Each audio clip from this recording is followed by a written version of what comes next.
For this video, we're going to look at two more examples of using this fundamental theorem of algebra. So here it says, what are the zeros of f of x is equal to x cubed minus x squared plus 25x minus 25? Here, since it has a degree 3 polynomial, I know I'm going to end up with 3 solutions. So first, I know from the rational root theorem that my possible roots are going to be p over q. My p here is 25 and my q is 1. So that means it's just going to be my roots, or my factors of 25,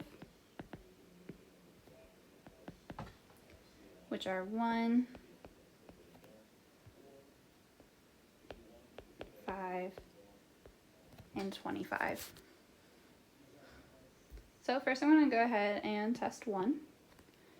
My coefficients here are going to be 1, -1, 25, and -25. 1 times 1 I get 1, -1 plus 1 I get 0, 1 times 0 I get 0, so that's 25. So I see that 1 did end up being a solution here. And so I have x minus 1, and then in here, my first term, that is x squared, plus 0x, I don't actually have to add that in, and then plus 25 is equal to 0. And now from here I can go ahead and solve. So I have x minus 1 is equal to 0, or x squared plus 25 is equal to 0. Here I get x is equal to 1. Here I'm going to subtract 25 from both sides, and I get x squared is equal to -25. And then when I take the square root of both sides, I get that x is equal to plus or minus 5i. And so these end up being my 3 answers. Okay, looking at this last one, it says, what are the zeros of f of x is equal to 2x cubed plus x squared plus 1? Here I know, since this is a power 3 polynomial, this is going to have 3 solutions again. Using my rational root theorem, I see that my possible roots are going to be p over q. Here my p factors are just 1.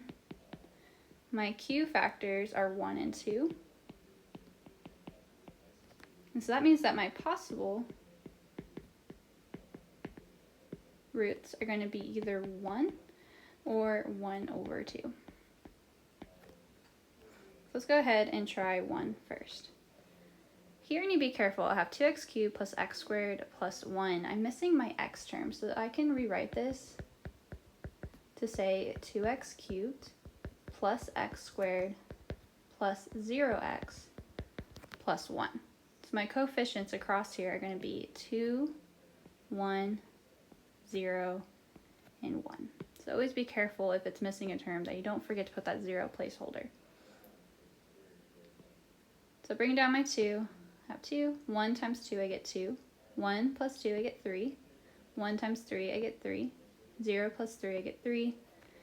And I see I'm not going to get remainder 0. So 1 is not a factor. Let's try -1. -1 times 2 I get -2. 1 minus 2 I get -1. -1 times -1 I get 1. -1 times 1 I get -1, and 0. So this one is a factor, so that means that I now have x plus 1, and then 2x squared minus x plus 1 is equal to 0. So this may be able to be factored, but we can also just go ahead and use the quadratic formula to solve that second polynomial. So I want to have the two equations, x plus 1 is equal to 0, and 2x squared minus x plus 1 is equal to 0. Well, we know of that first one. We have that -1 as solution. We already knew that also from our synthetic division over there. Here, using the quadratic formula, I get that x is equal to -b, so 1 plus or minus the square root of -1 squared minus 4 times a, which is 2, times c, which is 1, all over 2 times a, which is 2. -1 squared, I get 1. 4 times 2 is 8, so 1 minus 8, I get -7. over 4. And I know if I'm taking the square root of a negative number, an I comes out. So this is going to be 1 plus or minus I square root of 7 over 4. So that means that my 3 answers here, x is equal to negative 1 and 1 plus or minus I square root of 7 over